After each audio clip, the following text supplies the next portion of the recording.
Hello, welcome to this week's assembly, all about realizing your God-given potential. We've got a Bible verse to kick us off this week, to get us thinking about this theme, and it comes from Psalm 139. And it says, "You created my inmost being. You knit me together in my mother's womb. I praise you, for I am fearfully and wonderfully made. Your works are wonderful. I know that full well."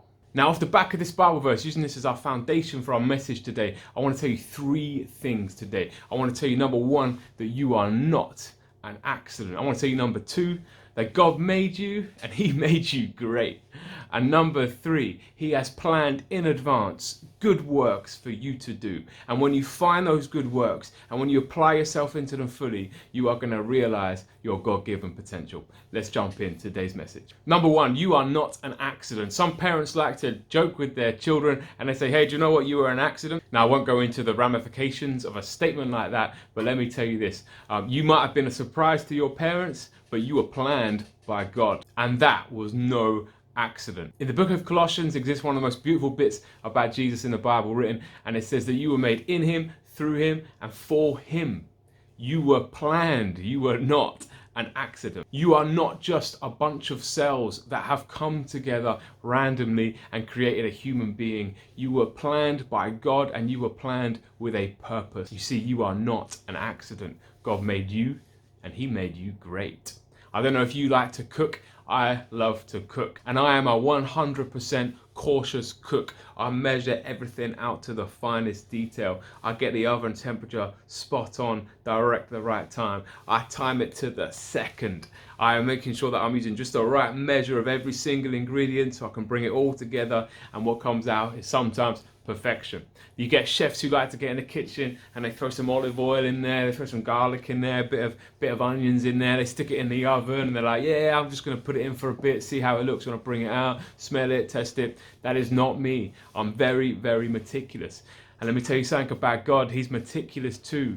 See, when He put you together, He didn't just throw your attributes and your physical aspects together and see what came out at the end. No, He planned you. Every single aspect of you is planned by God. And He's a great designer, and He knows exactly what He's doing. It says in our Bible verse that we are fearfully and wonderfully made. This doesn't mean that God was scared of you. That's not what this expression fearfully means. A better word here rather than fearfully is reverently. It's not a word we use very often to revere something. You would revere a lion. You would revere the Queen. You would probably, I hope, revere your girlfriend's dad if you meet him. To revere someone means to ultimately respect and to be aware of the magnitude of what's going on around you. So when God makes us fearfully, it means He does it with full concentration and knowing exactly what He's doing and what He's putting together. And God made you, He thought about what He was doing, and He made you great. He focused precisely on what He was doing. His concentration wasn't broken for a second. It says there in our verse that we were made wonderfully.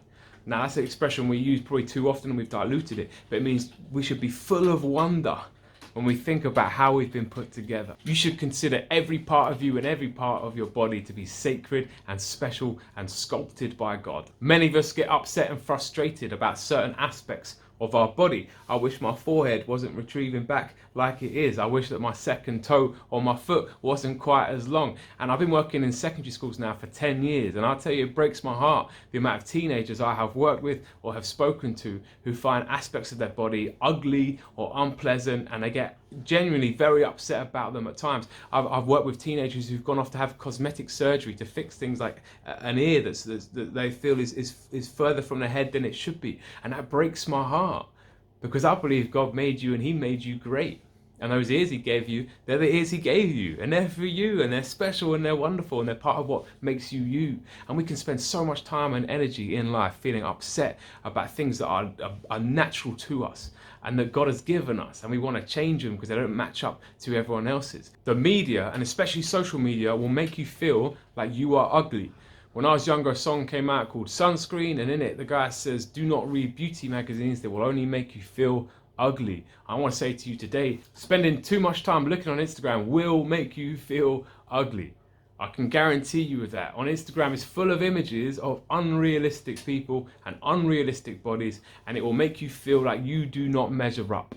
One of my favorite people to listen to teach is a guy called Andy Stanley, and he always says there is no win in comparison, which means that you're never ever going to get a win. You're never ever going to benefit from comparing yourself to someone else, especially people on manipulated images on Instagram.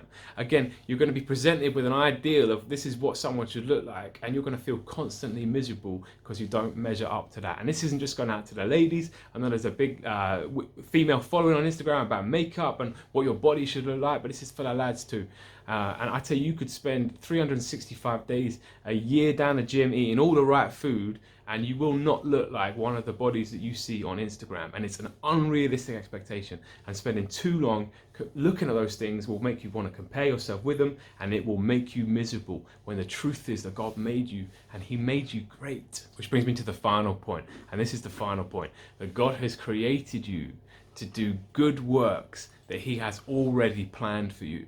The book of Ephesians chapter 2 verse 10 says that we are God's handiwork, created in Christ Jesus to do good works that he has prepared in advance for us to do.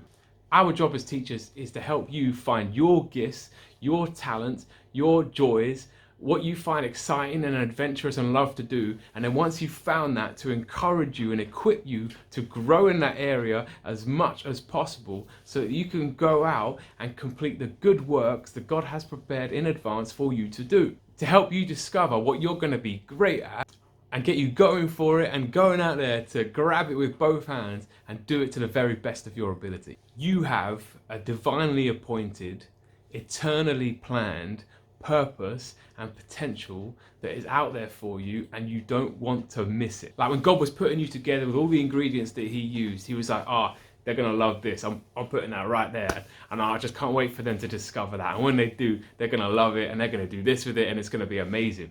And it is possible to miss it, and I don't want you to miss it. So don't compare yourself to others. Find out what's you and what is for you, what are you passionate about, what do you love doing, and then do it with your whole ability. In this lockdown time, it's easy to miss our potential and to miss huge opportunities. You know, I like to think like this. One day my son's gonna come to me when he learns about COVID-19 in school, and he say, "Hey Dad, what did you do in the lockdown?" And I wanna be able to say, what did I do? Do you know what? This is what I did. I as a teacher, I set the best lessons I could possibly set. You know, I love to run. I went out and I did some amazing runs. I had some great date nights with your mum. We played some great games, me and you, during that time. You know, I was a great employee, a great brother, a great son, a great dad. I was a great nephew during that time. I learned some stuff I'd always wanted to learn. I read some books I'd always wanted to read. I played some games I've always wanted to play. I really used the time well. It was awesome. I want you to think about that yourself. What about you? If your kids, your grandkids one day turn around and say, how did you use the lockdown? How did you use that opportunity you had? What are you going to say? And I hope that you'll be able to say that you use that opportunity to really help fulfill your potential in this life. So next time you're ever feeling insignificant, just remember this. You are not an accident. God made you, and he made you great. And he has good works that he has prepared for you in advance for you to do. Have a blessed day. See you soon.